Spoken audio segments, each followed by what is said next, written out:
इकडचे लोक चिढ़ातात, अरे मनीष भाई तुमने बोला था झुकेगा नहीं। अरे मैंने बोला था झुकेगा नहीं, लेकिन ये नहीं मैंने बोला था कि पार्टी बदल के झुकाएगा नहीं, झुकाएगा। सरळ मी विनंती करतो का तुम्ही 2 शब्द मार्गदर्शन करावे।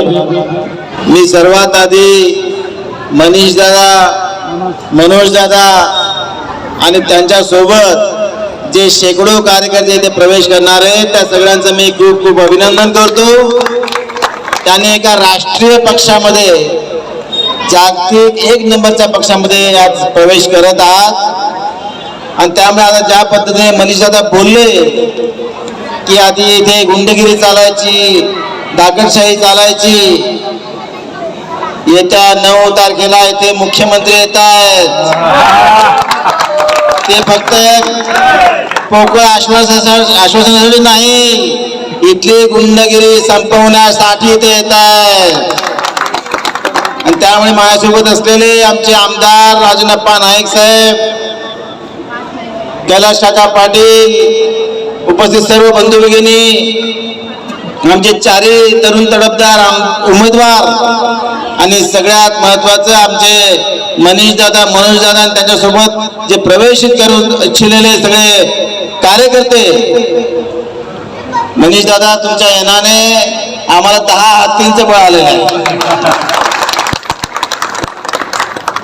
फक्त बिल्डिंग बांधायच्या, ओसी नाही, सीसी नाही, नळ नाही, पाणी नाही, मीटर नाही, फक्त गटरच गटर।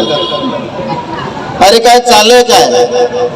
गेल्या 35 वर्षामध्ये सत्ता घेतली की नाही? 2009 नंतर ज्यावेळेस महानगरपालिका स्थापन झाली त्यानंतर तरी तुम्हाला काहीतरी सुधारण्याला वाव होता, ते सुद्धा तुम्ही पाण्यात घालवला। परंतु बंधू भगिनींनो, आता वेळ आलेली आहे ती बदल करण्याची, परिवर्तन करण्याची। आपल्याला या गटारमध्येच राहायचंय का? आपल्याला पाणी हवंय का नको? आपल्याला रस्ते हवाय का नको? आपल्याला गुंडगिरीच पाहिजे का? बंधू भगिनींनो, ही परिवर्तनाची चाहूल आहे, परिवर्तनाची साथ देऊया। आणि ज्या पद्धतीने मनीष दादा, मनोज दादांनी भारतीय जनता पार्टीमध्ये प्रवेश करून इथे पार्टीला मजबूत करण्याचं काम केलेलं आहे, मी या 4 उमेदवारांच्या वतीने सगळ्यांना सांगू इच्छितो की 4 उमेदवारांना निवडून द्या। तुमचा 1 वर्षामध्ये याचा विकास झाल्याशिवाय राहणार नाही। वसईविराला पाणी कुठून येतं? पालघर जिल्ह्याच्या ग्रामीण भागातून येतं। प्रत्येक वेळेस इथले जे मागची सत्ताधारी पार्टी होती, पाणी देऊ सत्ता घेतली, पाणी घेऊ सत्ता घेतली, पाणी काय दिलं नाही। बिल्डिंगी पण आमच्याच आणि टँकर पण आमचेच, टँकर माफिया पण आमचेच। किती वेळ आपण त्यांना संधी देणार?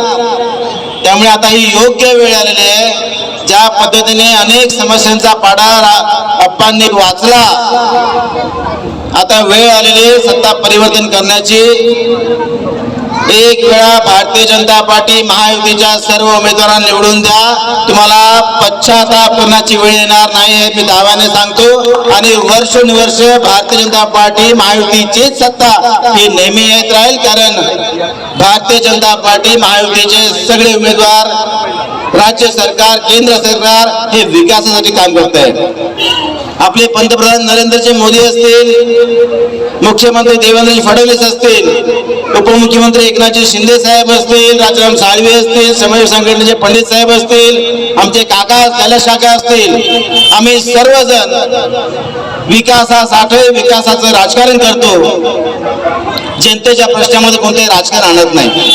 आणि त्यामुळे बंधू भगिनींनो, तुम्ही आता एक निश्चय केला पाहिजे आणि हा निश्चय असा असला पाहिजे की सत्ता ही परिवर्तन झालीच पाहिजे।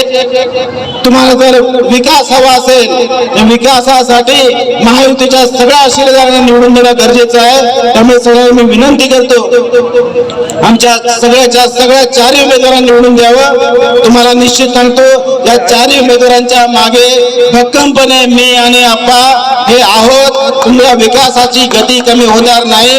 विकास हा घोडदौड करत राहणार. आणि त्यामुळे सगळ्यांना विनंती करतो, तुम्ही येत्या 15 तारखेला महायुतीच्या सर्व श्रीधरांना निवडून द्या एवढीच विनंती करतो. थांबतो. जय हिंद, जय महाराष्ट्र.